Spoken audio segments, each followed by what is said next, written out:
This is the meeting number 529, Tuesday, November 28, 2023, here at the Fort William Henry Conference Center.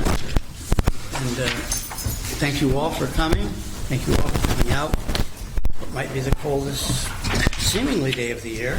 There's more to come, I've heard. We'll jump right into our agenda. We've got not a busy agenda, but a quick busy agenda. Approval of meeting minutes and fiscal action reports. Approval of meeting minutes for September 2023. I'll hear a motion. Move to approve. Second. Motion's made, seconded. Any discussion? All in favor? Aye. Hearing no nays, it's passed. Second is approval of fiscal actions report for September and October. Do you want to lump those, or you want to do them individually? Lump them? Yep. Okay, October and September and October 2023. I'll hear a motion. Approve. Second. Approve. Motion made, seconded. Second. Any discussion? Can I just mention that I think the new format that Erica is using looks so professional. It is so easy to read and understand, and I thank her. She's doing a great job. You converted to accounting for dummies.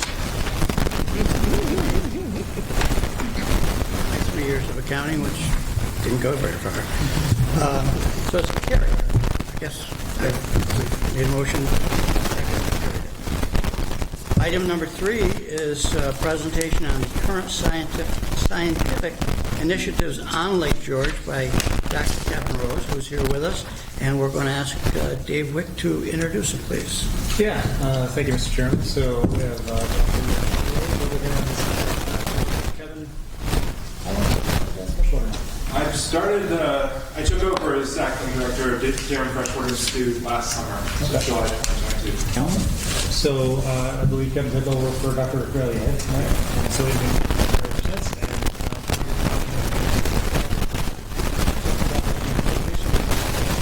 Darren Freshwater Institute, what's going on. And as our board knows, we're funding a project working together with Darren Freshwater right now that Kevin is going to kind of go through something.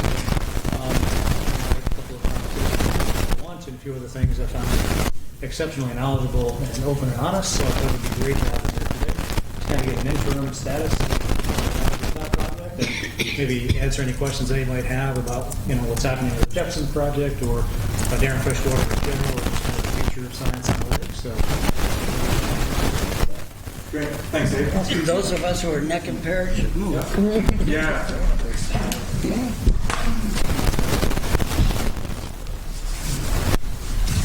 So Dave said I've got about 2 hours for a presentation. Perfect. So as Dave mentioned, I am the acting director of the Darren Freshwater Institute and the director of the Jefferson Project, which is our partnership with IEM Research and the Lake George Association. Darren Freshwater Institute, for those of you who don't know, is RPI's field station right here in Bolton Landing, just up the road. It's been there since the 1960s, late 1960s.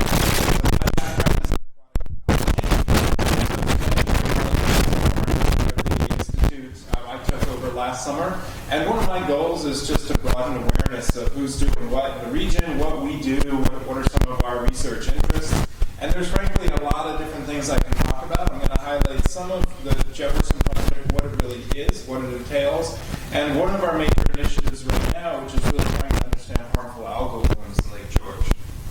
So we've been doing monitoring on the lake since 1980. Here's a picture of the binoculars of the retired research scientists collecting data funded by the Fund for Lake George since 1990. 30 years of annual data collection. That culminated in the report, the State of the Lake Report, published in 2013 on the water quality of Lake George, where we highlighted some of the major issues facing Lake George. So rising salt concentrations. Since 1980, salt concentrations have roughly tripled. A doubling of some forms of nutrients and new invasive species. Some changes in water clarity, but not really any significant long-term changes, and a potential of anoxia and losses of oxygen are some of the major reasons for the stimulation for the creation of the Jefferson Project. So the Jefferson Project started in really 2014, and Rick Rellier, as I mentioned, was He was a former director of the Freshwater Institute. He was also the founding director of the Jefferson Project. And really, this was a new partnership to bring together a wide range of technologies and modeling and building on that legacy of long-term data collection to really understand everything from the physics to the fish of what's going on in Lake George, and then really be a model to be able to export those technologies beyond the shores of Lake George. So early on, that was the foundation, and these concerns were what motivated that technology and those partnerships to come together. 2015 was really build out a lot of sensor network into 2016. 2017, we started with some modeling of salt reductions and looking at what are the potential salt reductions. I'm not going to talk about salt reductions today, but we have made great strides with, for example, the LGA Salt Summit and municipal efforts to reduce salt application. We've seen actually a reduction in salt concentrations. And for example, Hague Brook has seen almost a 40% reduction in salt over the last few years. Salt concentrations in the last few years have started to plateau in the lake. We don't know if that'll continue long term, and that'll depend a lot on salt application, and as well as there's going to be a lag time between what happens in the watershed and what gets into the lake. But in more recent years, we've pivoted to trying to understand harmful algal blooms, or really cyanobacterial blooms more generally. And this is really started not at Lake George. We started doing work out at Skaneateles Lake, one of the Finger Lakes, the water supply of the city of Syracuse, and a Chautauqua Lake in western New York. And really, we moved out there as the model of trying to export the technology that we had and apply it to different water quality issues. But in more recent years, we have started to see cyanobacterial blooms in Lake George as well. So we've been able to take our technology and apply it there, and then take what we've learned there and come back to Lake George. And so what I'll talk about here is our focus today, which is really on understanding harmful algal bloom sources, doing some forecasting of harmful algal blooms, a focus on assessing toxins and the potential of toxin production. And this year is our 10th anniversary. And so the LGA has just finalized a 10-year report that highlights a number of technologies and insights that we've gained over the past 10 years. Anyway, today what the Jefferson Project represents is a culmination of a lot of different pieces. We have out on the lake, you might see these vertical profilers that you see up in the upper left. Those are, we're now up to our third generation of those. That's got a giant winch in what we call the doghouse in the middle of that raises and lowers a sensor platform through the water column about every hour, and that's measuring things like oxygen, chlorophyll, temperature, dissolved oxygen, organic matter, turbidity, et cetera, conductivity. We had on the lake this summer, we had 4 of those up and down in different basins of the lake. Coming in off of that, we can generate maps like this. This is a heat map showing, for example, temperature through over the course of several days. And you can just see diurnal fluctuations in temperature through the water column. Temperature is probably the most basic thing that we get, and I'll show you some more sophisticated insights that we gain from that. We use a lot of that data to parameterize and generate models of weather, runoff, the food web, and lake circulation. And we still can do a lot of traditional surveys. So we're doing continued monitoring of the stream and lakes. We've really built out a nearshore monitoring program in the last few years, because that's where a lot of people are interacting with the lake and trying to understand changes or the potential for changes in algal growth and productivity. We also do a number of experiments. This is both on site at DFWI as well as down on your campus, what we call mesocosms, or these large cattle tanks where we can manipulate various things like the presence of different invasive species or the presence of salt and salt concentrations in ways that we can't do naturally in the lake. And we're obviously focused on outreach. That's why I'm here today. But we also have things like a partnership with the Echo Center at University of Vermont, and engagement and visualization of a lot of the data that we generate. So a lot of this all comes together to, our goal is to tackle or understand, provide the research to understand environmental challenges facing Lake George. The one I want to focus on today and make people aware of sort of what we're doing, and also gain some input and ask folks some questions on, is about algal blooms in Lake George. So if you have questions along the way, feel free to ask me. Anyway, a little bit of background.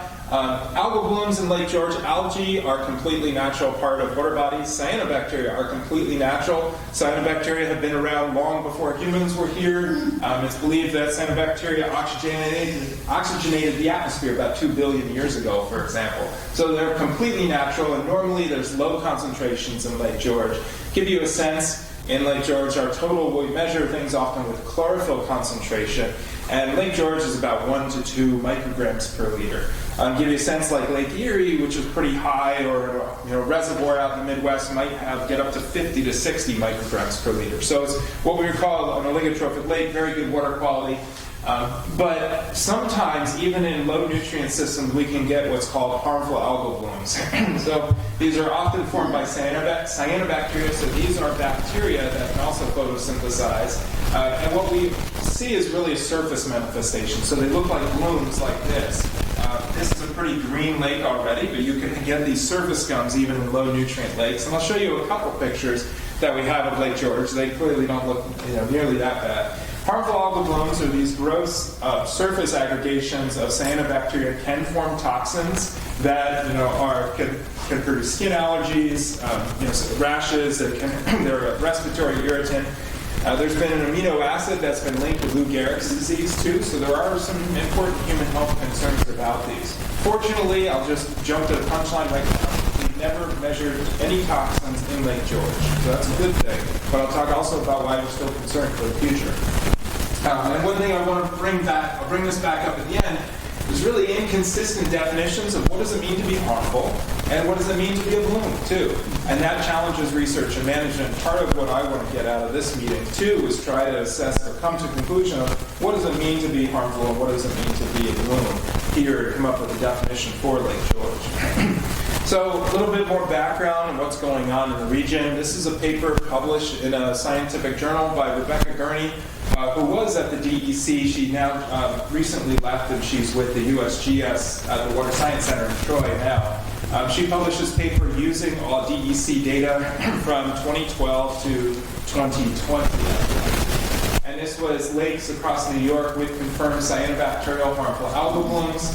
And this was a trend showing trends in number of lakes with whether it's confirmed with high toxins, confirmed or suspicious.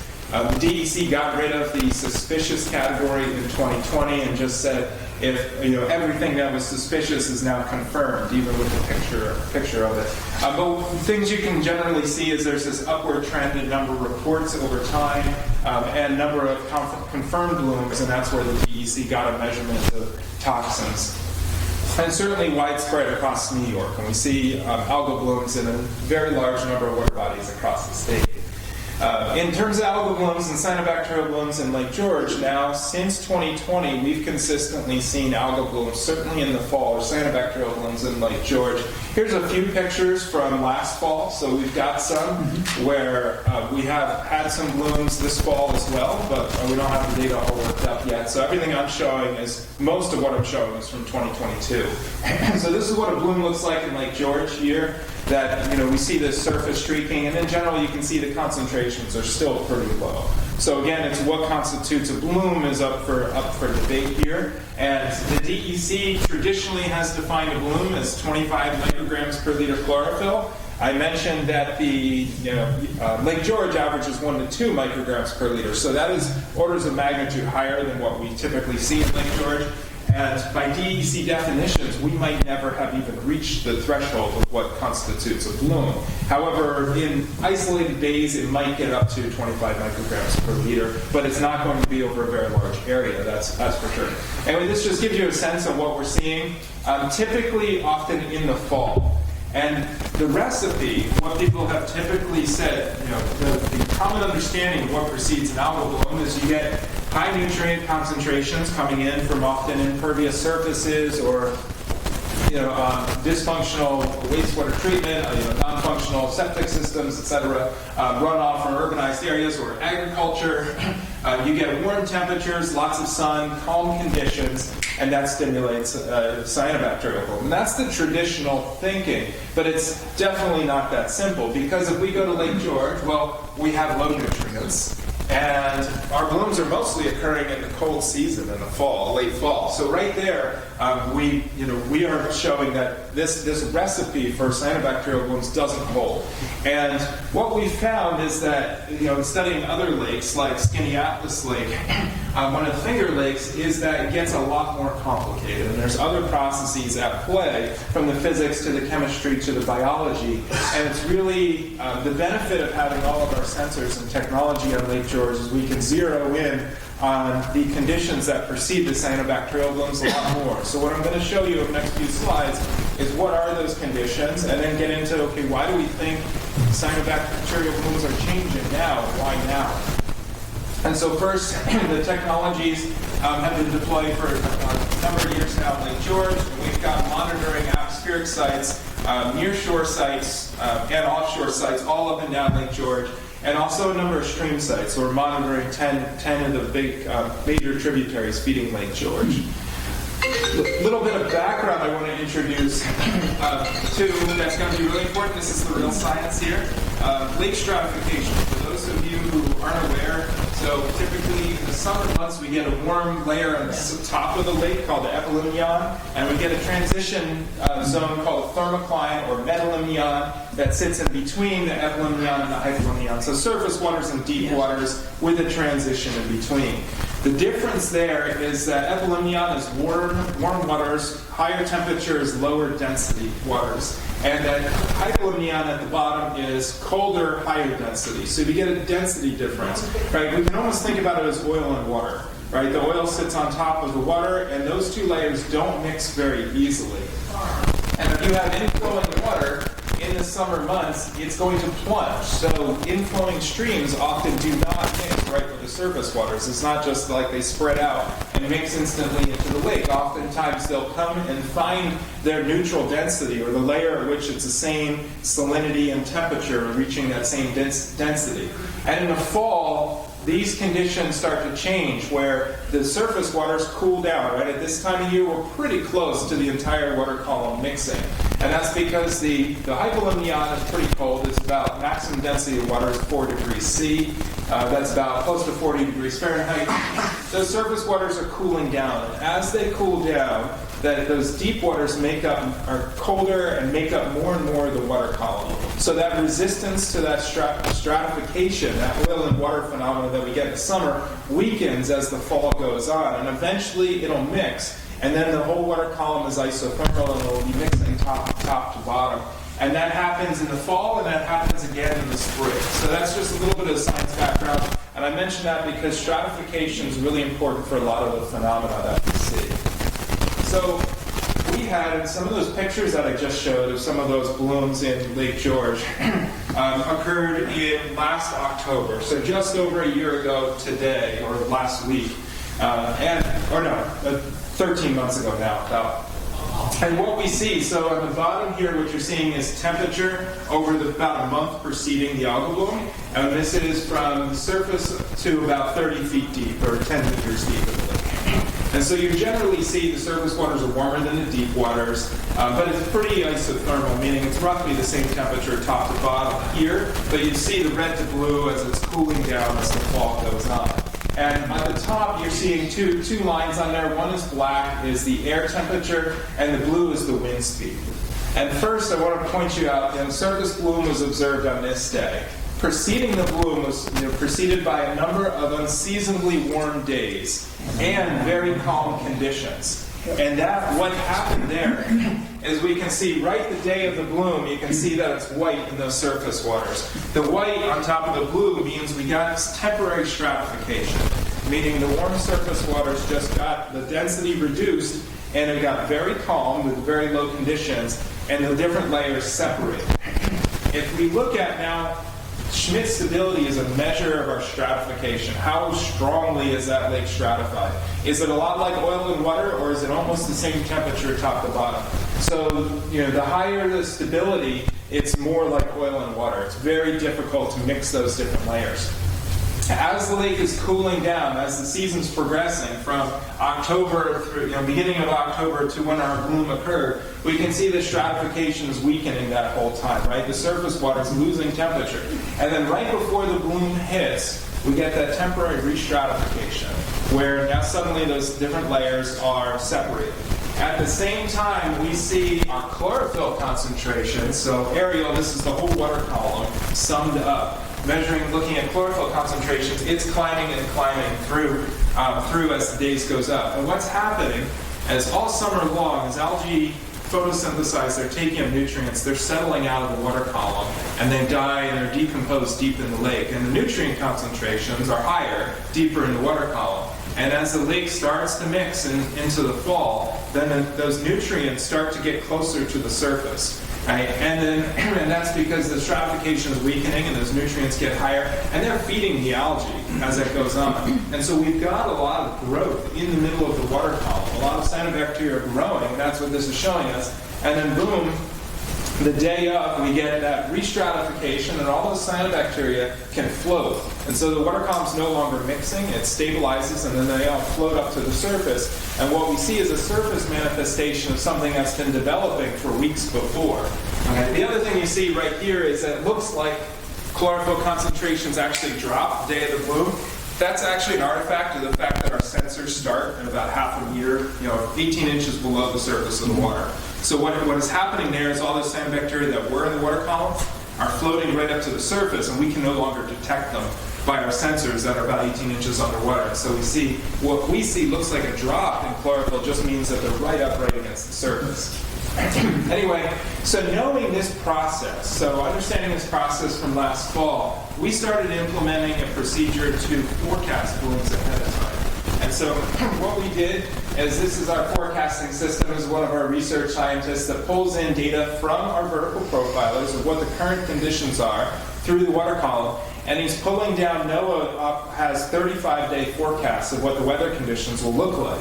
And so we have things like air temperature, surface radiation, wind speed, rain, and then this is the actual conditions in the lake, and this is again Schmidt stability. So what we're looking for is that U-shape. When Schmidt stability, going back to here, we're looking for this decline, and when it just starts to re-stratify again, and we're forecasting that.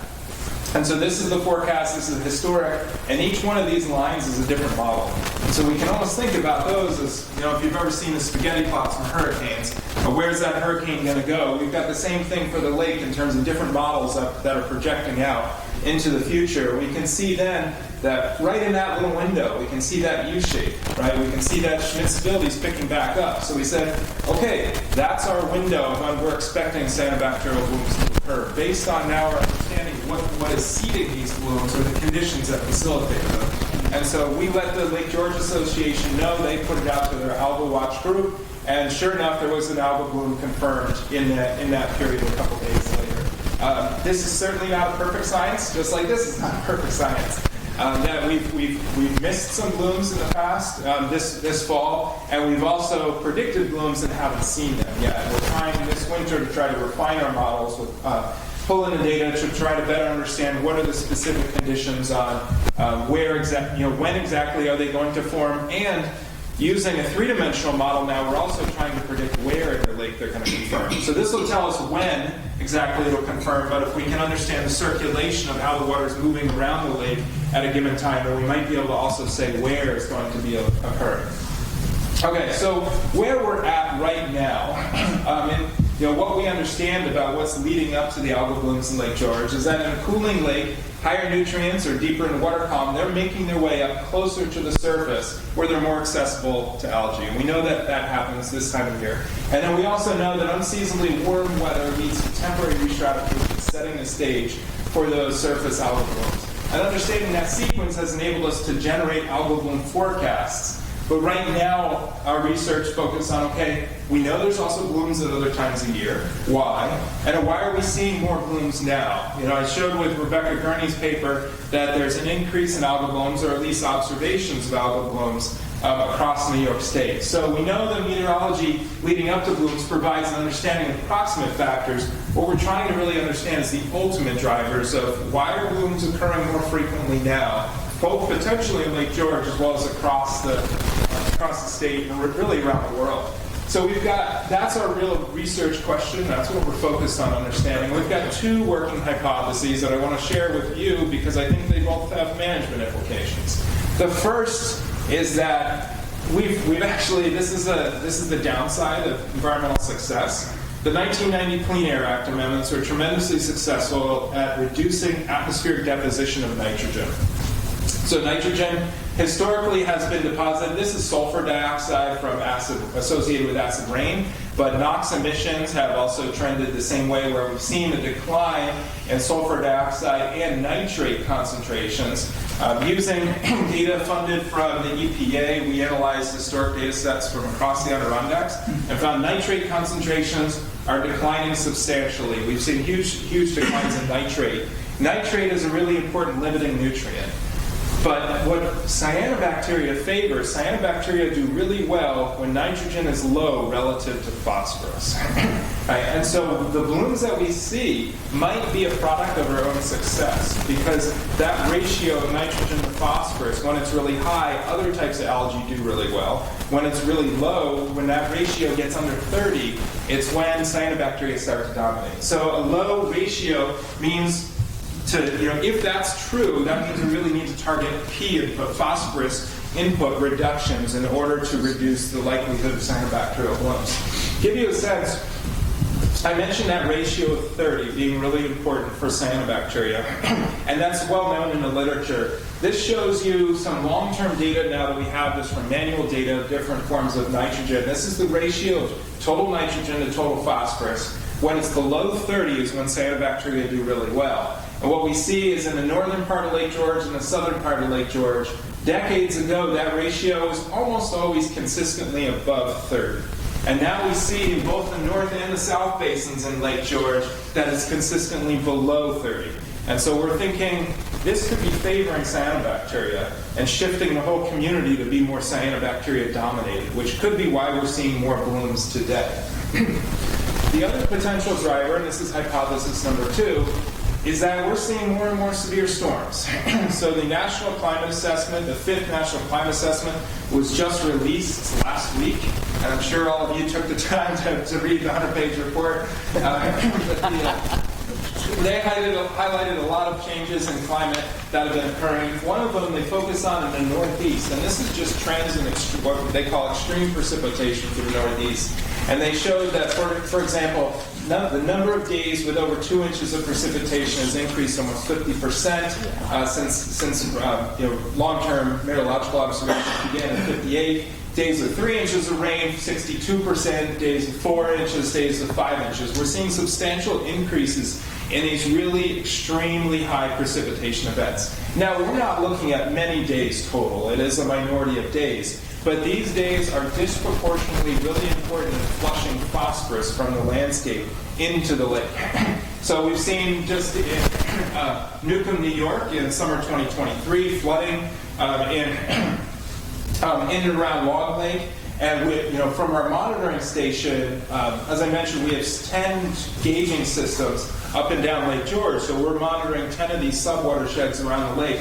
What we see, if we look when a storm passes, so the blue is our stream flow, a measure of stream flow here. We can see as the storm passes, we get this big surge of water coming in. And with that surge, we see all of this additional phosphorus coming into the lake. And in some cases, that's soluble, the black bars, which are really small. That's sort of what is the junk foods, the cyanobacteria. That it looks really small, but that's a 10-fold increase in that really biologically available phosphorus that's coming in with that big storm. So the phosphorus, about 75% of all phosphorus comes in on about the 10% most extreme precipitation events per year. And so with more extreme precipitation events, we're seeing more phosphorus loading. Now phosphorus, here's the tricky thing though. Phosphorus concentrations in the lake haven't gone up much. We haven't seen a statistically significant increase, because a lot of this we think settles right into the sediments. And we think it just settles out into the sediments quickly. But cyanobacteria can migrate the entire water column. And they have a resting stage, and over winter, they're spending time in the sediments where we think they're gathering a lot of this phosphorus and they're mobilizing it to the water column. And so we can see this in the lake. There's a number of processes we can see going on. This should be an animation.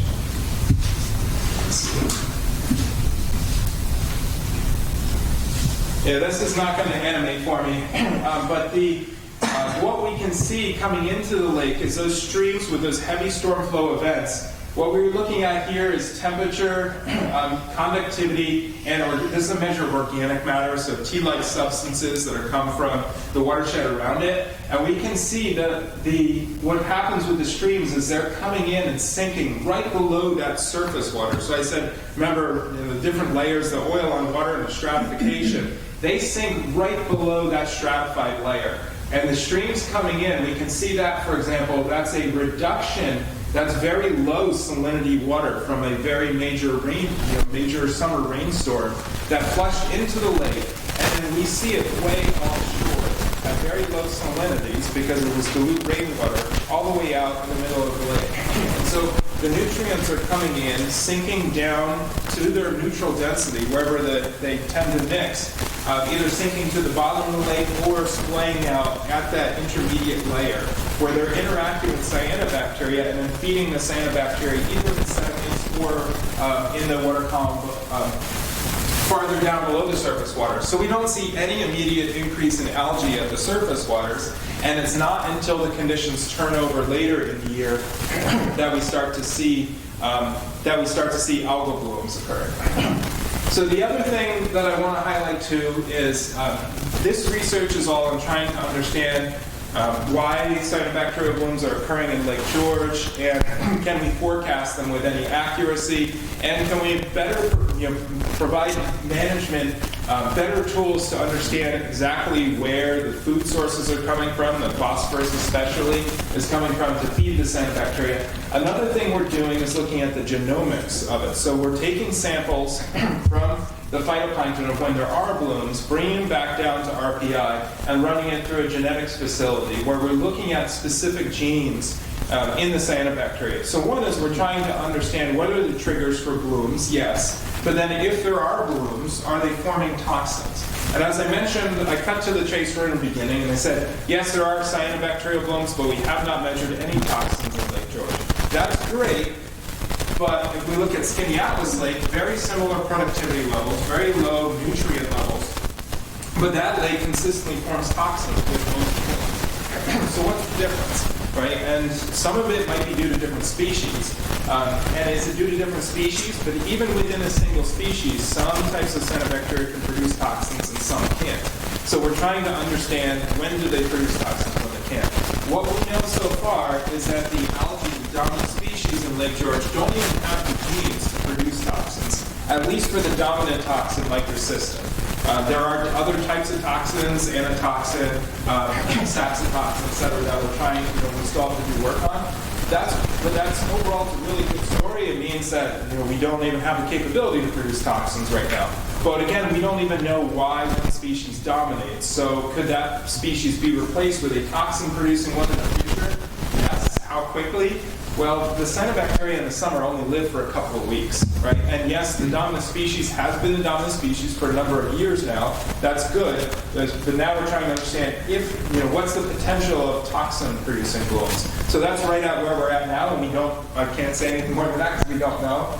The other thing is what will happen, what will Lake George look like in future decades? So we're trying to do a lot of long-term modeling and saying how much are storms going to flush in additional phosphorus in decades to come if trends in precipitation continue to increase.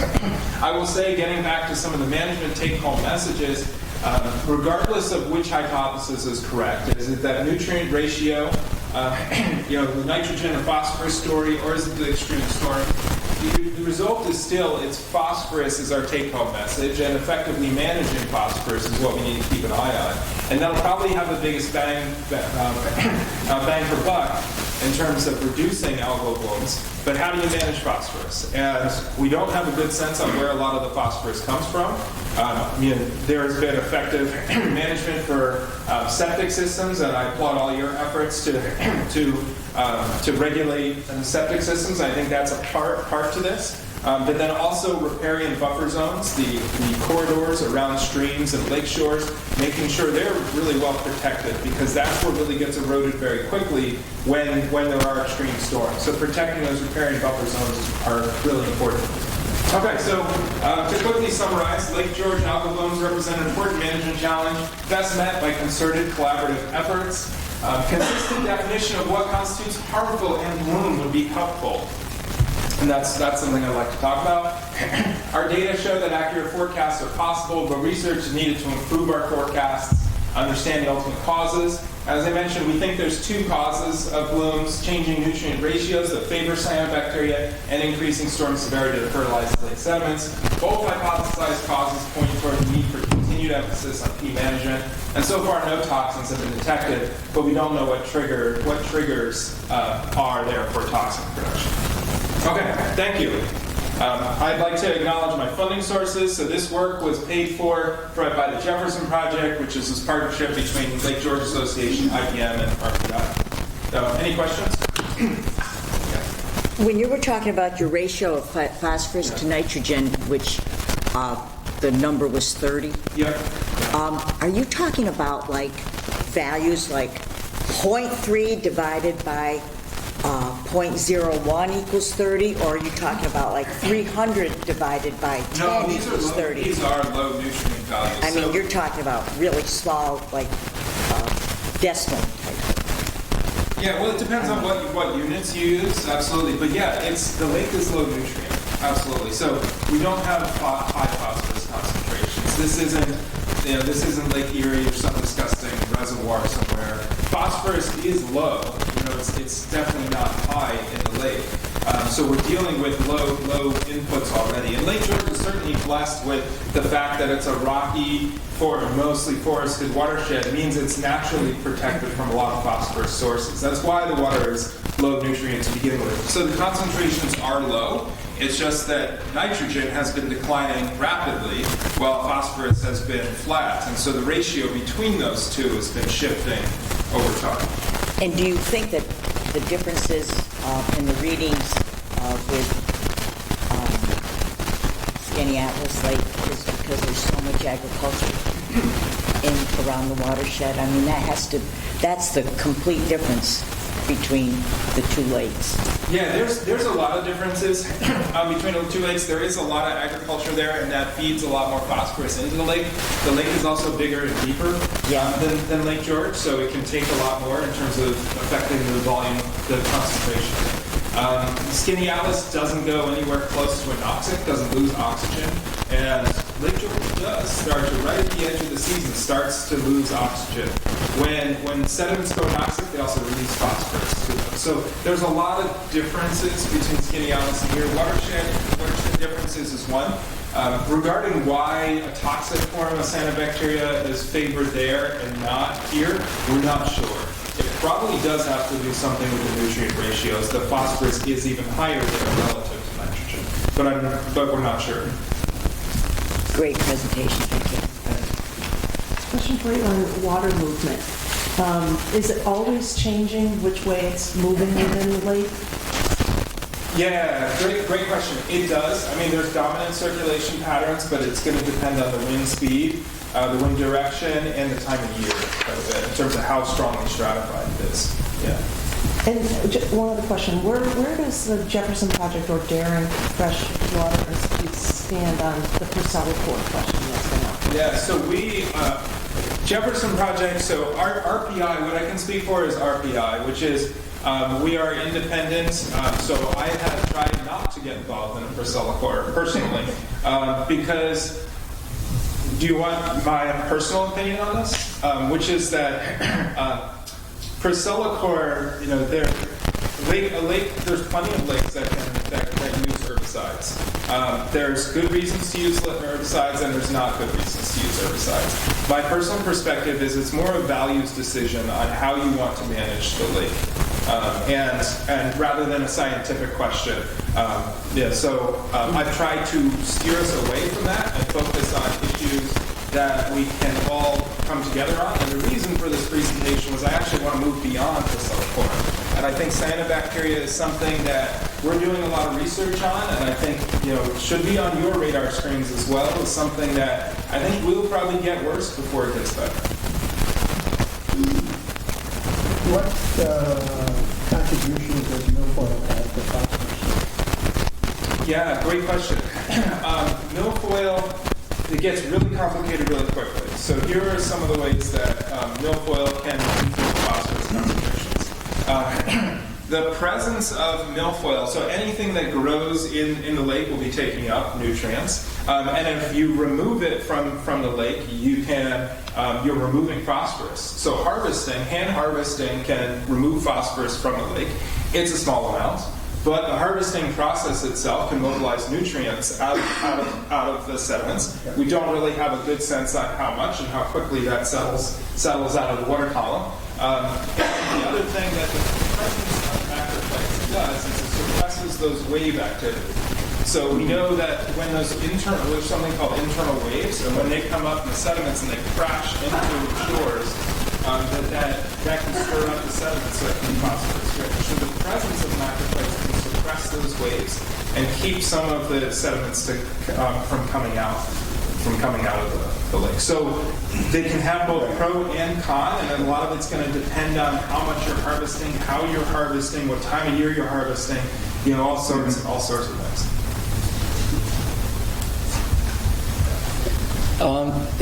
I'm really excited about having you here. I remember when Jefferson Project was launched a little over 10 years ago. I was at the presentation, and one of the things that they talked about was bringing science to the policymakers. That was before I was a commissioner.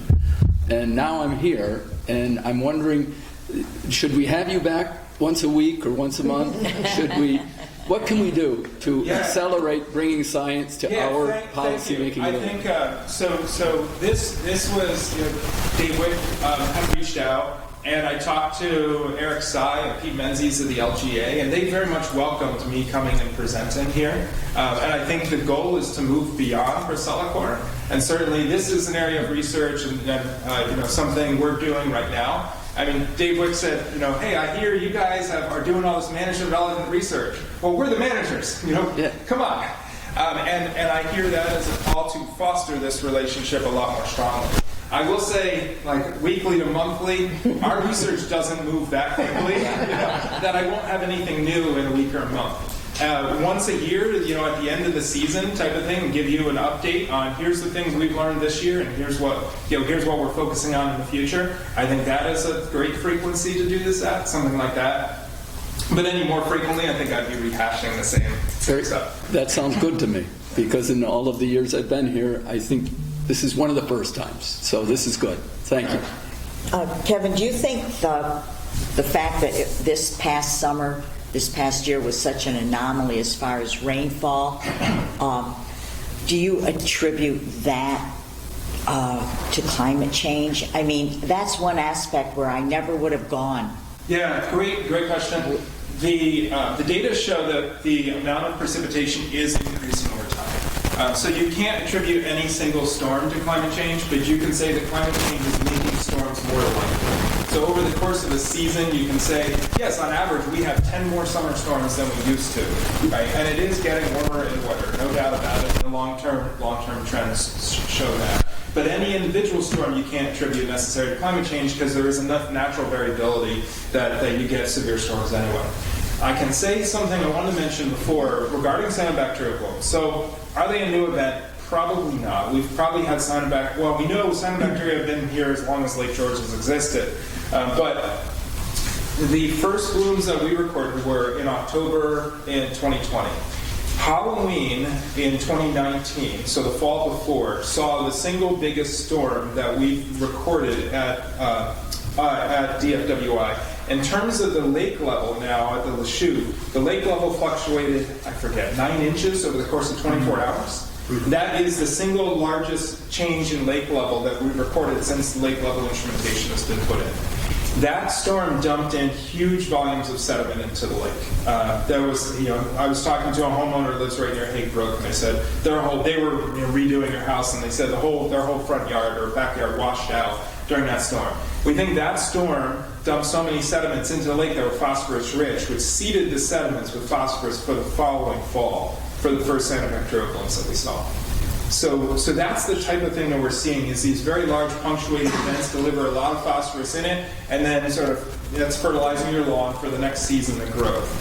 So does that happen naturally? Yes, it does happen naturally, but we're amplifying it. It's becoming more likely, more common with climate change. And the thing we can do about it at a local level is to manage around riparian buffer zones, other forms of phosphorus, these types of things. Now you can't manage for you can't change climate change at a local level, but you can manage around the edges in terms of phosphorus availability and how stable the watershed is, areas with high slopes, et cetera, trying to protect areas with high slopes, those types of things. And hasn't the average temperature of the lake increased about 3 degrees? Yeah, 40? 4 degrees Fahrenheit since 1980. Yeah. Yeah. Some of that, there's some uncertainty there associated with that, but yeah, we're looking at 3 to 4 degrees Fahrenheit. Yeah. The natural vegetation in the lake, how much phosphorus is in that compared to milfoil? If you were to remove milfoil, replace it with natural vegetation? Yeah, that's a good question. The actual amount of phosphorus in the macrophytes is really small, though, I think, in the grand scheme of things. Okay. One other question. When we had I've heard from many people that looked at the algae blooms. It seemed to me to be a recent occurrence and was very shocking and alarming to me when I first noticed it. But these older gentlemen, and I'm saying that, so they're really old, would say, no, we've had this forever. I've seen this at our dock. This is nothing new. How do you address that? Scientifically, it's kind of hard to look back. But I can say if you go back far enough, first, there are ways to look at like sediment records, and you can look at pigments in sediment records and say, how much was there likely to be 100 years ago? Chances are the lake a century ago, when the watershed was clear cut, for example, was probably worse. Right? In recent decades, though, the last 30, 40 years, that water quality has maintained and been very good. But the blooms, the evidence that we're seeing indicates that blooms are becoming more frequent. And so that person could be right, but the evidence indicates that they are becoming more of a problem. And it's likely, so they do well at, like I said, when phosphorus is less limiting than nitrogen, that's when cyanobacteria start to do well. And they also do really well at warmer temperatures.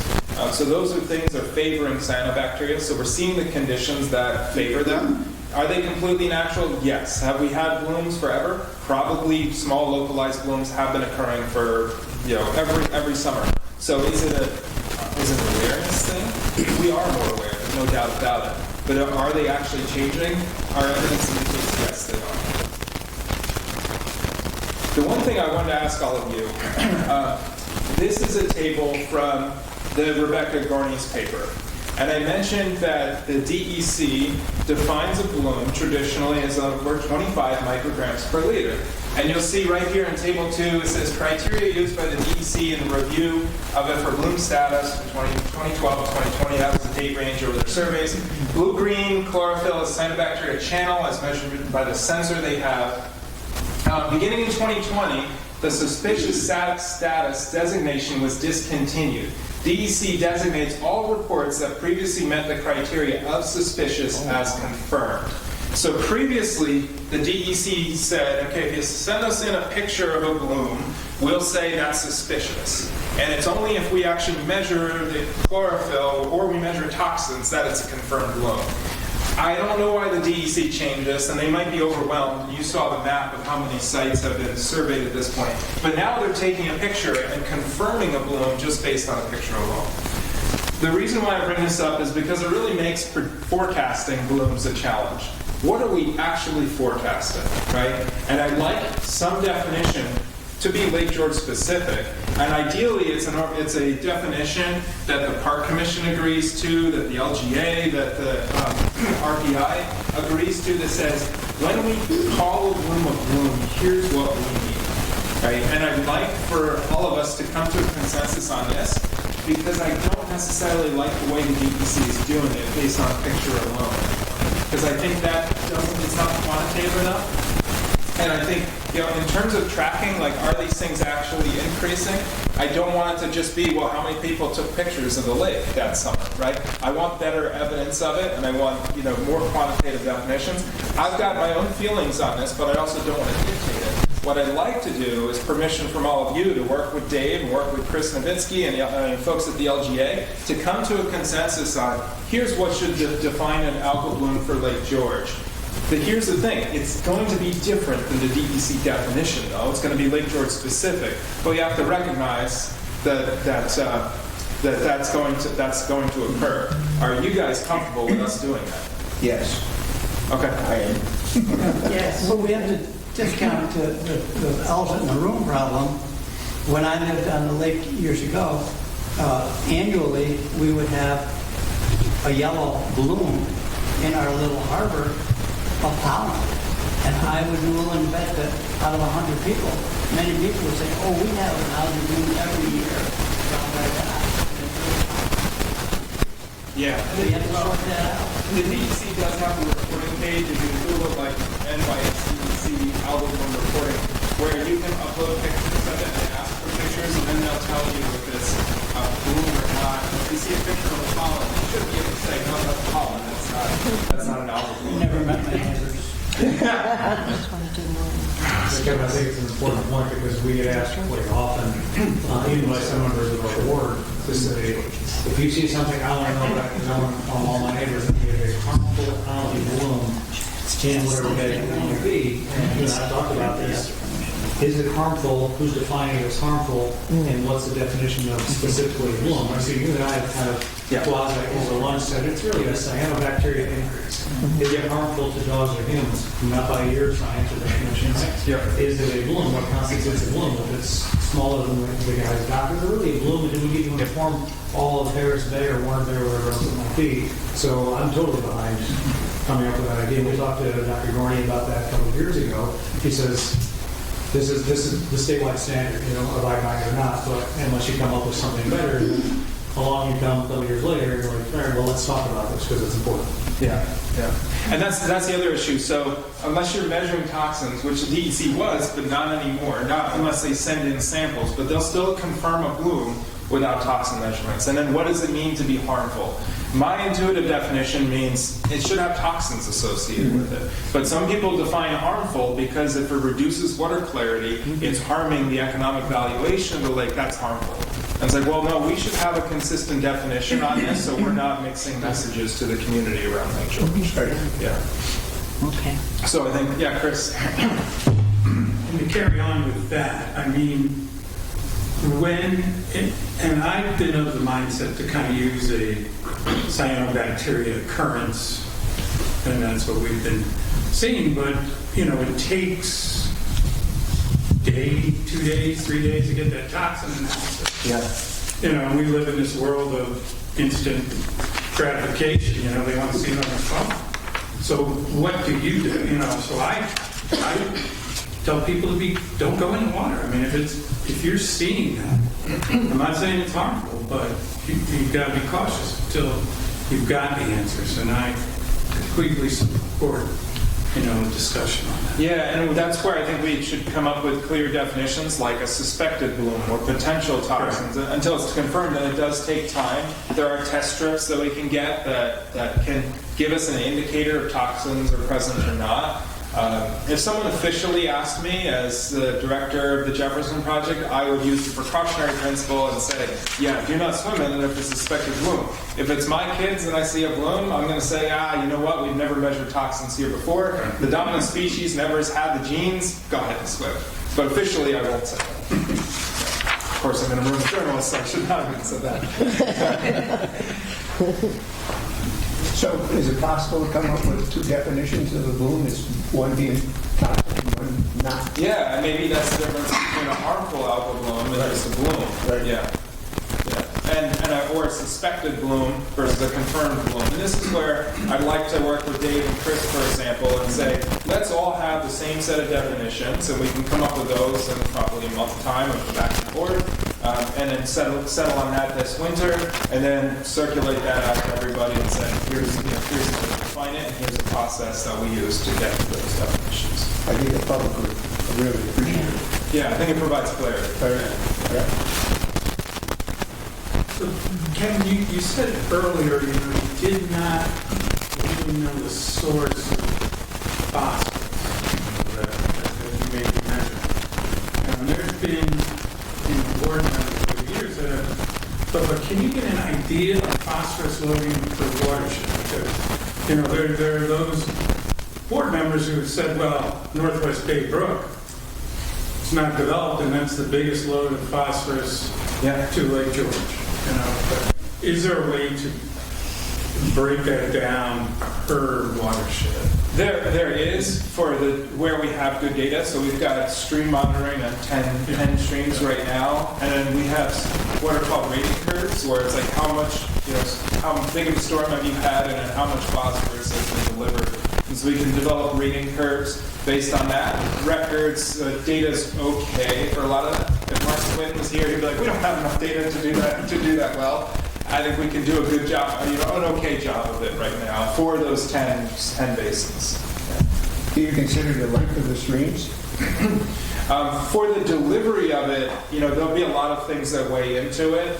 Stream length will be one of it. Average slope will be another one. Percent wetlands or impervious surface, and all those things will be a factor in a model to say, can we predict how much phosphorus is coming in on a per gallon of water basis, basically.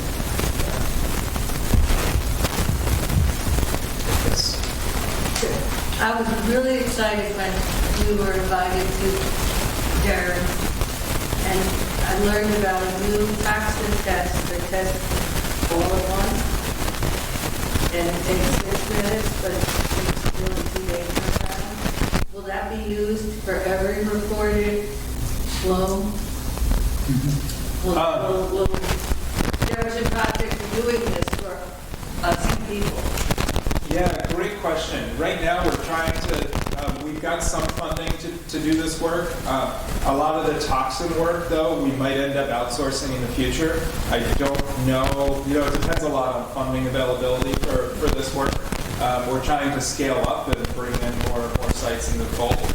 And so our turnaround time, I think there's ways to reduce our turnaround time, at least have an initial indicator of presence, absence of toxins, and then if there's presence, do a further follow-up on sending samples away to the lab. That takes more time. But the lab is at RPI. Right now it is. The funding, I'm not sure that'll continue into the future at all. That undergraduate student came up with that analysis that was just really exciting. I'll have to talk to you more after the meeting. I'm not sure who you're talking about. Yeah, talk some more. Our families lived on this lake for 150 years. As a kid growing up on this lake, you could walk on the islands or where the rocks are, and it was just very easily to do. Now they're just totally slippery. What's causing that? Great question. So we've just started to put out what we call algal tiles out around nearshore areas to look at the algal growth, and we're not sure. We think it's the warmer temperatures where everything biologically grows. Biological processes are faster at warmer temperatures. Is it those nearshore areas are warmer? Is it that's where it delivers a lot of the nutrients in those nearshore areas? We're not sure. Or is it anecdotal? We don't know. Here's another hypothesis that we have that we're studying this winter, is that a lot of people put out ice eaters now, or bubblers, around nearshore areas. That increases the amount of light in all these nearshore areas all year round now. So there's no ice and then snow on the ice that used to be dark under there. And the algal growth is really slow in the wintertime, but it even gets a little bit. It gets a head start to the following summer. Does that contribute to the increase in algal growth in nearshore areas? That's something we're trying to look into right now. So we've heard that, and we're trying to understand how that's changing now, and we're not sure why. Anybody else? Great. Thank you. Fascinating.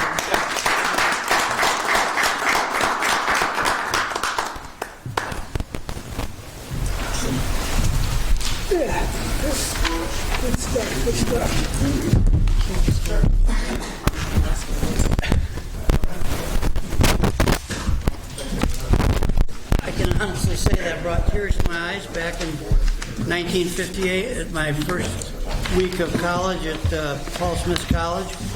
Dr. I forget his name, stood up there in front of his class and said, for those of you who've had 3 years of high school chemistry, we'll review it in the next 3 weeks, and then we'll break new ground. Are there any questions? There was probably 6, 8, 10 of us that raised the hand. He said, I know what your question is. How do you get out of here? He said, the door is right behind you. Leave now. I let him out the door and went directly to the office and changed over. Anyway, that was very good. Very knowledgeable. Scary. Getting back to where we were earlier, Project Review Actions Report. Mr. Stanek.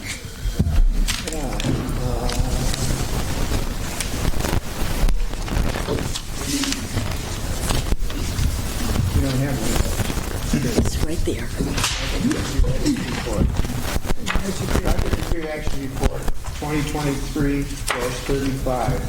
Whereas the Commission has received and reviewed the Project Review Action Report prepared by staff dated 11/21/2023. And whereas the Project Review Committee recommends acceptance of the Project Review Action Report, now therefore be resolved that the Commission directs the Project Review Actions Report be incorporated in the minutes of the full Commission meeting. So moved. Second. Get back to the original. Motion's made. Motion second. Any discussion? All in favor? Hearing no nays, it's carried.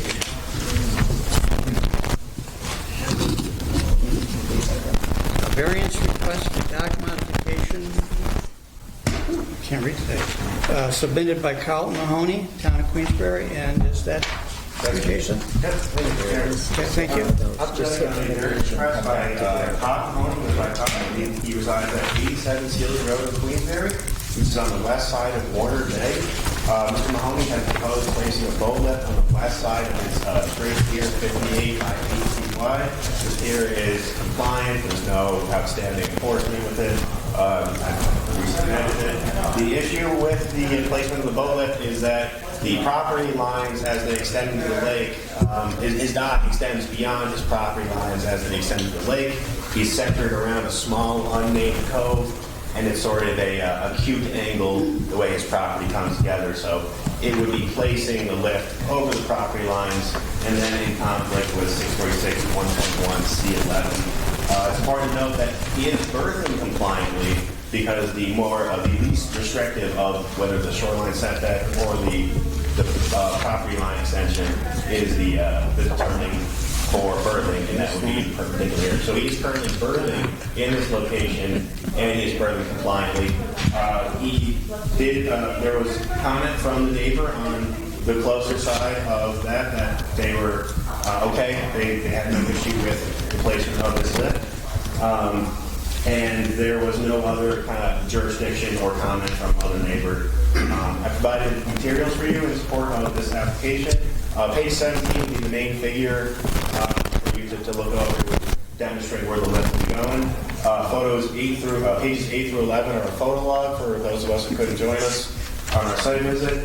And page 12 is an analysis of water depth and distance to the nearest neighbor to help you understand the impact potentially to the neighbors. We visited the site last Friday, I believe, and I can open it up to anyone that was there, Joe or anyone. Is there anybody here to speak for the project? He's not. Mr. Mahoney is seasonal, so I'm pretty versed on it. But You're the sole representative. I am representative. Pro and con. Yes, yeah. So I'll do my best to answer questions you have on the application. Well, Commissioner LaBombard took one for the team that morning. I did. She fell on her butt on the first ice of the year I did. on an Thanks. outside project, so we offer you our... Well, thank you, Ken. Thanks for saving me, lifting me up. Anybody have any questions about the project? Now, Need any more information? It was good to be there, and it Yeah, was pretty... visuals were good. Yeah, the visuals were very good. It's a nice looking bay. Do we have a resolution, Commissioner? Resolution 2023-36, approved variance for dock modification. Application numbers DWM 23-30137. Applicant is Carlton Todd Mahoney. Whereas the applicant has applied for permit to place a boat lift on an existing straight pier, The Lake George Park Commission has reviewed the application, supporting documents, comments received, and other information which appears in the record. And the Commission has made a determination that the project is a Type 2 action pursuant to the State Environmental Quality Review Act of 6 NYCRR 617.5, and no further review is required for the purposes of the State Environmental Quality Review Act. And whereas the action is considered to be a minor project pursuant to 6 NYCRR 645-5.3, public notice has been published and distributed in accordance with the Commission regulation. And whereas the applicant has requested a variance from 6 NYCRR 646-1.1C11, every dock or wharf constructed shall have a minimum setback of 20 feet from the adjacent property line extended into the lake on the same axis as the property line runs on shore, where it meets the lake, or at a right angle to the mean high water mark, whichever results in the greater setback. Whereas the Commission finds that the project will have no adverse impact on the health, safety, or welfare of the public, the environment, or the resources of the park, will not alter the essential characters of the area in which it is proposed, will not lead to congestion in the park, and will not have an undue visual, cultural, audible impact on the neighborhood or the park. Now therefore be resolved, the Lake George Park Commission hereby resolves to approve the above application as proposed. So moved. Motion's made. Second? Made and seconded. Any further discussion? All in favor? Signify. Aye. Hearing no nays, that is passed. Next item, turbo application submitted by Sean Quirk of the Village of Lake George. And that project is yours, Joe? Yes, thank you, Mr. Chairman. I don't know why I'm looking that way. There's a Joe over there. Well, I'm 2 steps ahead of myself. Looking for a motion to pass it without discussion. So, I'm sure Mr. Quirk wouldn't mind that. Yeah. So Mr. Quirk has applied for a new tour boat to operate from the Anchor, formerly known as King Neptune's. That marina is authorized to host a tour boat, so there is no change there. The subject boat is 22-foot pontoon boat offering sightseeing, fishing, tubing with a max of up to 1 to 2 trips per day. And Mr. Quirk was kind enough to join us this morning to talk a little bit more about the application. Welcome. Hello. I have the boat rental business, and I'm getting quite a few questions from our customers to our guides, not guides, but my trainers and boat rental people. Will you just drive us? And then we get quite a bit. So that's where, why don't we try that? And I saw that on my application that I have, a turbo availability, on your approval. So I'm here today to get one going, see how it goes, and you can go into the village beforehand, before you can get an approval from them. They suggested, why don't we turn all my boats into just guided tours? Excuse me. Thinking that it's better to have a captain than a renter. So, but that's long down the road. I'm here to start with one. I'm here to answer any questions. Anybody have any questions of the applicant? Pretty clear cut. Thank you. Thank you. We'll let you go for a second. Anybody here to speak for or again or whatever of this project? See nobody? I'll now look to my right and ask if we have a resolution. Resolution 2023-37. Application number is TB 23-5007. Applicant is Sean Quirk. Whereas the applicant has applied for a permit to operate a tour boat, and the Lake George Park Commission has reviewed the application, supporting documents, comments received, and other information which approves the record. And whereas the Commission has made a determination that the project is no listed action pursuant to the State Environmental Quality Review Act 6 NYCRR 617.5, and as lead agency for the purposes of the State Environmental Quality Review Act, has made a determination that the project will have no significant impact on the environment.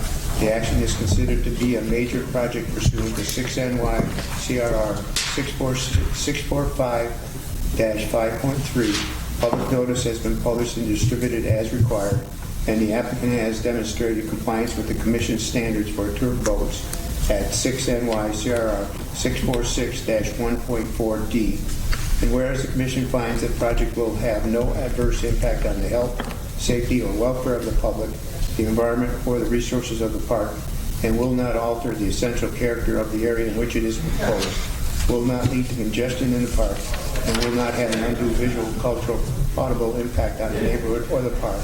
Now therefore be resolved, the Lake George Park Commission hereby approves the above application as proposed. So moved. Motion's made. Second. Motion's made and seconded. Any further discussion? Hearing none, all in favor, please signify. Aye. I hear no nays. That project is approved. Thank you very much. Thanks, Sean. Last project is a dock modification submitted by Trout House Village. Trout House Village Resort LLC, Town of Hague. And is this a Joe project? It is, thank you. So this is an application for 2 piers that extend more than 40 feet beyond the mean low water mark, which requires a variance from commission regulations. They extend roughly 81 to 83.5 feet beyond mean high, about 11 to 12 feet beyond what would be allowed by the regulations. It should be noted that these docks have been in place for a long time, and it's located on the north edge of the Hague Delta. The applicant has presented some bathymetry data indicating some shallow water, which presents the uniqueness and the hardship necessary for a variance. With that, I'll introduce Alice Patchett, the owner of Trout House, and Reggie Kent. Yeah. I'm sorry, I got to read my little thing here. Feel free. So my name is Alice, and my husband and I have been the owners of the Trout House since 2016. The Trout House has been around since the late 1800s. It is one of only 5 commercial tourist accommodations north of Bolton Landing. My father-in-law purchased the resort in 1971, and we have been the innkeepers and raised our family there since 1987. Here with me today is our contractor, Ken Andrea, who helped with the variance application and plotting the water depth grid. We are here today seeking a variance to keep our docks at 80 feet, citing the financial hardship of losing dock spaces and our boating guests due to shallow water conditions. It has been well documented with aerial imagery for years that the Delta continues to expand and fill in the shoreline both north and south of the Hague Brook with silt and sediment. Mr. Lieberum from Warren County Soil and Water says the Delta would be able to be dredged, but funding continues to be challenging since New York State does not want to fund such a large project. The dock just south of our 2 docks was granted a variance in 2003 to extend the length from 65 feet to 100 feet due to shallow water conditions. Based on the dock doctor's water depth grid back in 2003, the depth is now 6 to 7 inches more shallow than it was 20 years ago. Proof of the effects that the Hague Brook Delta has had and will continue to have on the surrounding shoreline. The water depth at our 80-foot docks is currently 2 foot 7 inches on the south dock and 3 feet at the north dock. If we had to shorten the docks to 60 feet, the depth would be 2 feet 2 and 2 foot 8 respectively. Hardly enough water to dock a boat safely. The loss of dock spaces would represent a loss of income of $1,000 a week. We have a 10-week season. However, much more concerning to us is losing our boating guests who would possibly choose to vacation at an Airbnb or other resorts where they could safely dock their boat. This potential loss of income would be $22,000 to $25,000 a week, which represents 30% of our summer revenue. Our neighbors, our 5 neighbors to the south, all have docks ranging from 80 feet to 110 feet in length. They are all in support of our variance and are very concerned about the continued growth of the delta, filling in the shoreline and making their docks inaccessible without asking for a variance to extend their docks further out in the future. This summer, one of our Country Inn guests rented a dock slip at Rogers Rock State Park because Mr. Rice felt he could not safely dock his 23-foot boat at Trout House. The Trout House has been around for 150 years, providing generations of families a lovely place to vacation each summer on the peaceful northern shores of Lake George. Our family would like to continue the tradition of hospitality for years to come. We ask the commissioners to accept our variance request based on the financial hardship we would potentially be facing if our docks were not permitted to remain at 80 feet. If there's any other questions, Ken may be able to better answer them. Anybody have any questions of the applicant? No. We were there, we visited it last Friday. All day, no, it was cold. Did anyone fall down? Not there, no. Falling down was at right next to your place. I heard. Nobody have any? I don't have a question, but this is a sort of comment that's of where that is, and I haven't known it and looked at it and looked at it and all that kind of stuff for a long time. Really, the issue here is how do we deal with Cape Brook and bringing all the sediments in? Not so long ago, I think early last year, this committee approved lengthening the docks that are on the south side of the river coming out. And so this is getting worse and worse and worse. We really need to fix the runoff from South Brook, period. Otherwise, we'll be back. House will be back. All the people that have boats in that area will be back. The depth of the water is not the residents' I know, it's just fault, right? I mean, that's what you're saying. we should consider Right. when we're looking at what we want to approve or not approve. Well, there was a couple of basins put up upstream, and they cleaned it out. And again, it's slowed it, but not stopped it. Yeah.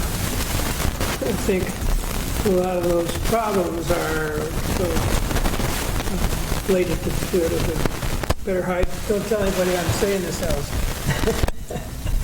About the Eggtown fathers approving things built along that river that should not have been approved. Okay. Anybody? Yeah, I have a question for the commissioners. When we were there, one of the conditions that was mentioned was to limit motorized watercraft from berthing near the shore where it's shallower. So you limit them to berthing just where the variance has been extended, like for 40 feet, like a normal dock. I'd like to hear, what the commissioners think about that particular condition. Since I don't know if we've ever discussed that in the past when we were talking about extended docks. Well, I know we've talked and I think approved a couple of years ago when we had an application from a south Right. Yeah, I'm not talking about extending the dock. I'm talking about the use of the dock near the shore as opposed to the full 100 feet or whatever, 80 feet it is. You limit it to just the 40 or 50 feet of normal docks. So I think the issue that we're talking about is the variance is a commercial variance to keep a dock at its length, which extends past where the commission would normally allow, right? So by commission regulations, docks are allowed 40 feet past the main low water mark. This would be 53 feet past the main, basically. So they'd be getting an extra 13 feet of dock. So the discussion was with that improvement out to that length, that allows them that much more usable space on the dock. And since the variance is a request for an extension to say because we can't berth shallower than this, then should there be disallowed docking in that shallow area, right? Otherwise, they're just gaining extra space on the dock when the variance is because they can't do that. And that was a discussion that was had. Site visit, and just kind of follow up. So I think what Commissioner Stanek is saying is, does anybody have a strong feeling about that either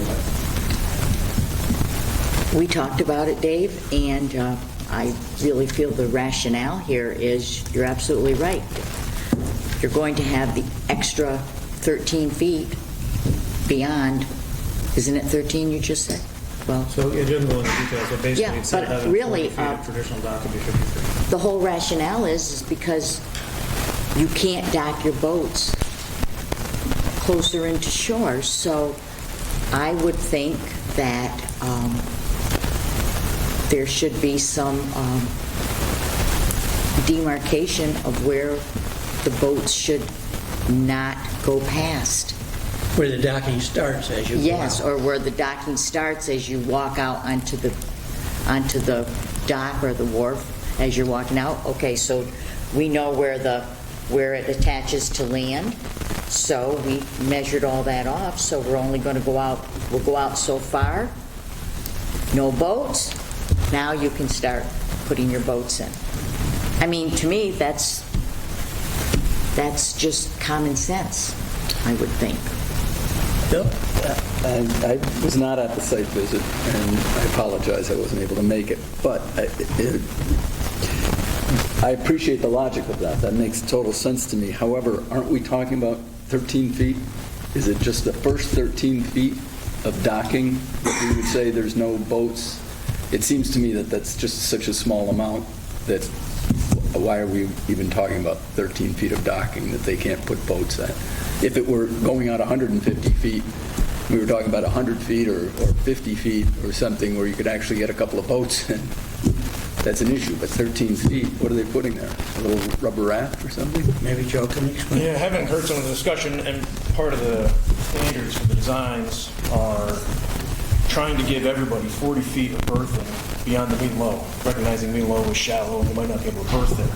So I tried to draft up and memorialize what I heard, but as I'm sitting here thinking, I think what you're trying to say is, the idea was, you get 40 feet of berthing past mean low. You're asking for more than that because you're saying it's way too shallow and closer to shore. So we're going to restrict berthing to just the furthest 40 feet offshore. So from the furthest point offshore and 40 feet in, and then the remaining 41, 43. So the first 40 feet going out would be restricted to berthing. Wow. Was the discussion. Okay, but if they weren't asking for the 13 feet, we wouldn't be even having this. So since they're asking for 13 feet, we're going to restrict we're going to restrict a lot of the dock. It just seemed, okay. So this At least I understand it. They're asking for 81.5 and an 83.5 feet dock, foot dock. So it would be first, 40 feet is what we're talking about here? Well, that becomes a challenging part of the discussion, Yeah. right? Because if somebody wanted to berth a small vessel, let's say they had their 40 feet of berthing with the water depth that was eligible, and yet shorter to shore than that, they had an extra 20 feet, right? Right. We don't prohibit anybody from berthing on that shorter 20 feet if they want to put a rowboat or whatever will fit, a jet ski. So we don't do that in traditional cases. The higher standard for this is a commercial variance, right? So we have to take a look at this because in my 12 years here, we've never granted a commercial variance, and the reason that it's being considered by the commission is, as Commissioner Mason and Commissioner Cook says, it's really not to their own fault, right? So we have some additional sediment that's come in, it's created these low water conditions, and let's take a look at that. So trying to find that balance between not having every other marina in Lake George come in and say, you just granted a commercial variance for the first time in 20 years based on XYZ. So let's make sure that we dotted the I's and crossed the T's to make sure that you guys are comfortable with understanding the situation, and I'll decide based on what makes sense. So the two sides of it are, we don't restrict anybody from berthing closer than they could otherwise do in that 40 feet. And on the other side is someone requesting a commercial variance to go out further than is currently allowed. Right. And that 13 feet wouldn't be allowed anywhere else. Right. So do we say this 13 feet, you're not able to live berth, but you can go closer to that, which is really impractical and impossible to enforce? Or do we just acknowledge that this is a shallow water depth area, this is not an egregious extent of their dockage, and there's a reasonable justification should the commission ever see in Article 78, did we have a reasoned discussion about this commercial dock variance? I believe that what Commissioner Stanek brings up is a good point. Yes, we discussed every aspect of it. You guys gave it some consideration, and then you came to the conclusion at the end. Can I make a comment? Sure thing. So, and Joe can attest to this,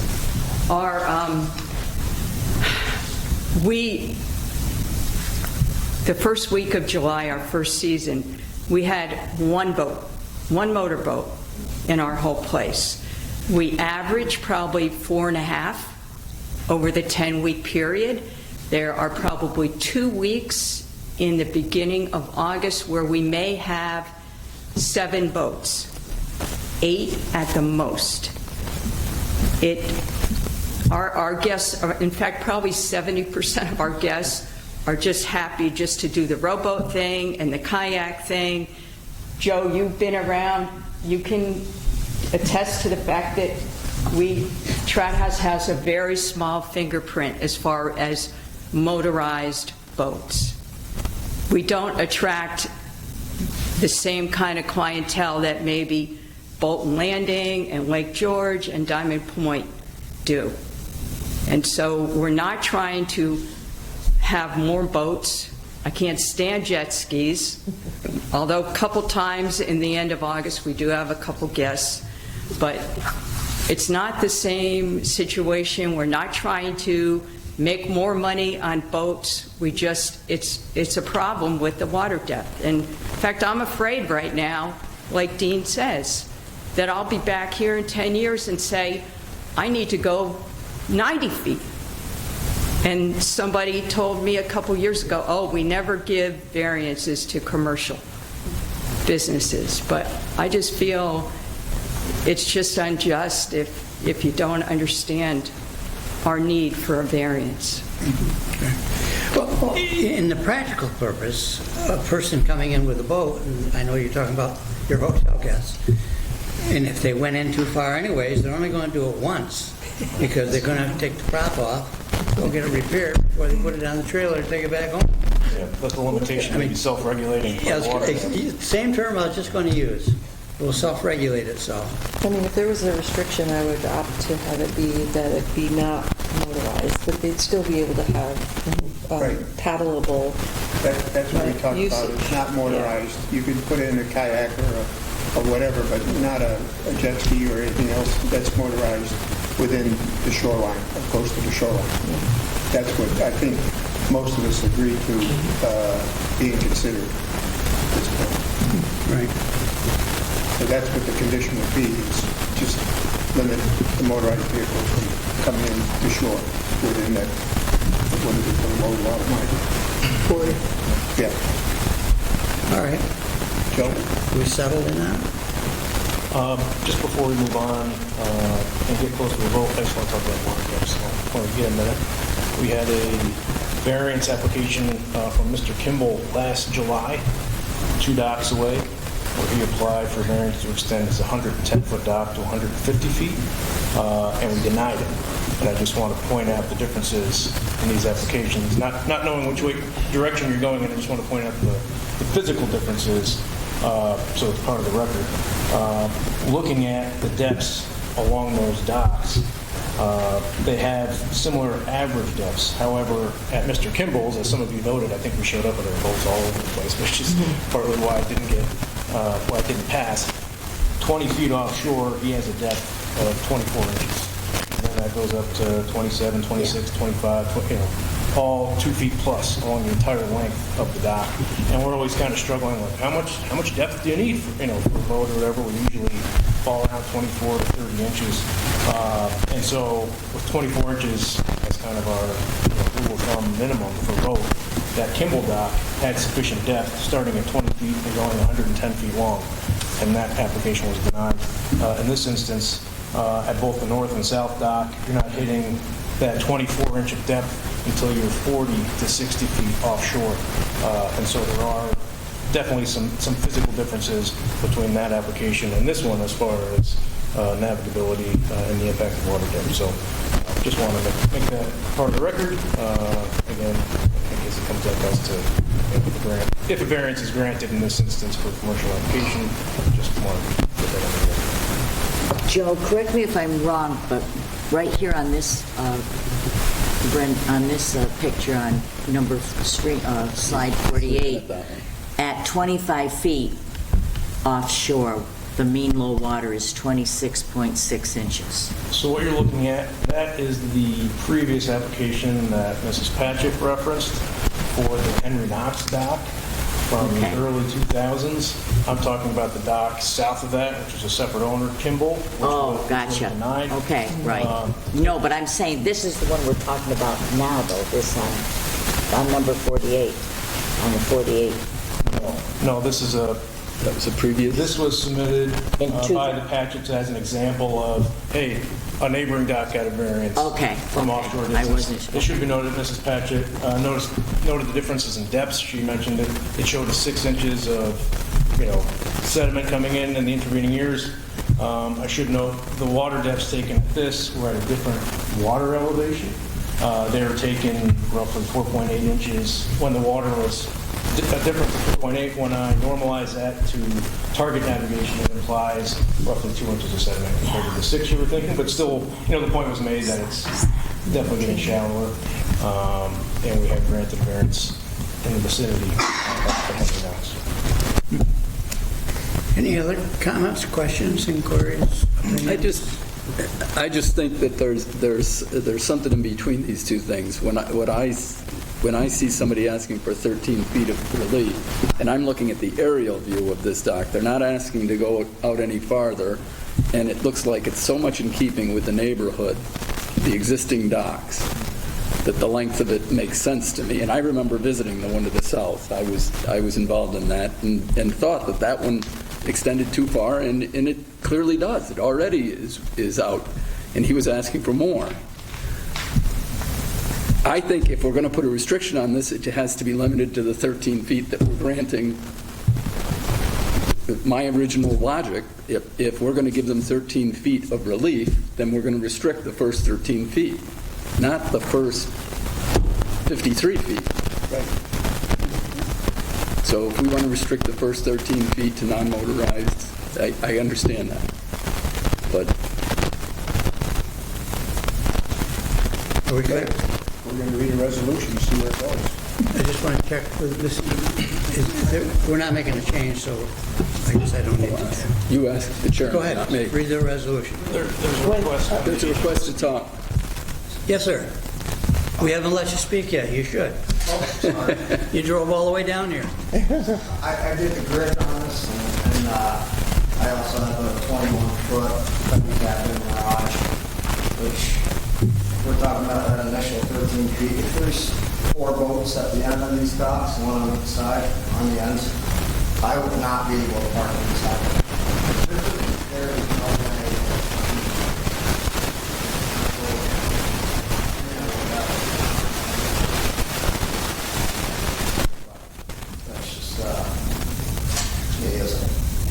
Putting my 2 cents in, I guess.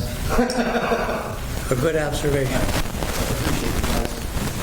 Thank you. As far as the 13 feet, there's no way that I can get it. So he's going to put the 13 feet as an exception? For condition. For condition? All right. Can we Okay, read the resolution? Joe, I think has something else. Yeah, we had one more condition, which is typical for these types of applications. The regulations say you guys did some lot line adjustments. So looking at the original 3 parcels, there's enough lakefront on each parcel for 1 dock.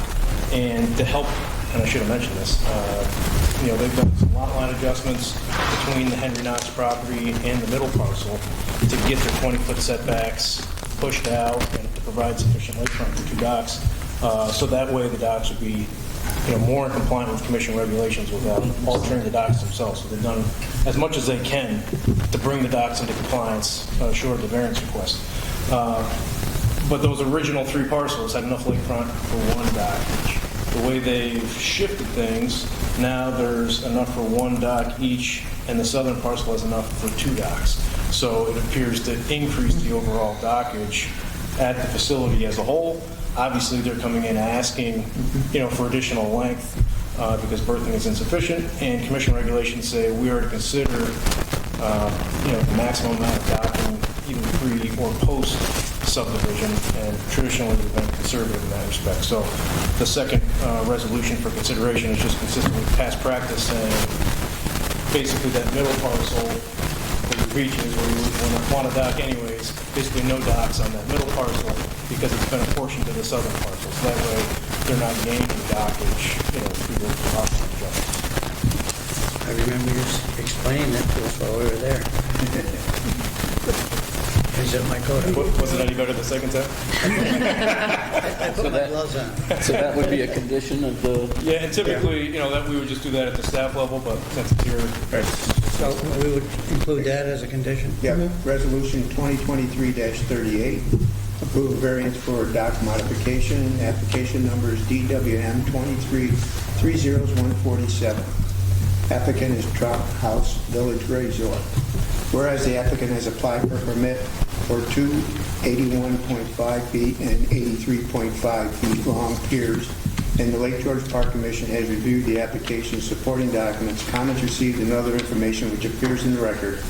And whereas the Commission has made a determination that the project is an unlisted action pursuant to the State Environmental Quality Review Act, as lead agency, has made a determination that the project will have no significant impact on the environment, and whereas the action is considered to be a major project pursuant to 6 NY CRR 645-5.3, public notice has been published and distributed as required, and whereas the applicant has requested a variance from 6 NY CRR 646-1.1 C2I, no dock may extend offshore more than 40 feet beyond the mean low water mark. Whereas the applicant has demonstrated that the strict conformance with the regulations will cause unnecessary hardship due to the unique and peculiar circumstances which impose substantial financial, technical, or safety burdens. And whereas the Commission finds that there is no reasonable possibility that the applicant's property, or if no property is involved, applicant's business, enterprise, use, or activity will bring a reasonable return following conformance with the regulations, and whereas the Commission finds that the project will not have no adverse safety or welfare of the public, the environment, or the resources of the park, will not alter the essential character of the area in which it is proposed, will not lead to congestion in the park, will not have an undue visual, cultural, audible impact on the neighborhood or the park. Now therefore be resolved, the Lake George Park Commission hereby approves the request for variance and approves the above application with the following conditions. Number 1, there shall be no docks or moorings authorized on the center parcel 26.17-2-38. Number 2, no motorized vehicles berthing or berthing related at punctuations such as within 41.5 or 43 feet of the mean high water mark on the southern and northern piers. So moved. Motion's made and seconded. Any further discussion? Is the condition that there will be no motorized berthing within 43 feet of the mean high water mark? How does that relate to the shore? I'm sorry. I need to... Okay. No, he's right. The mean high water, you go 40 feet from the shoreline, and then you come out 40 feet, and there you are.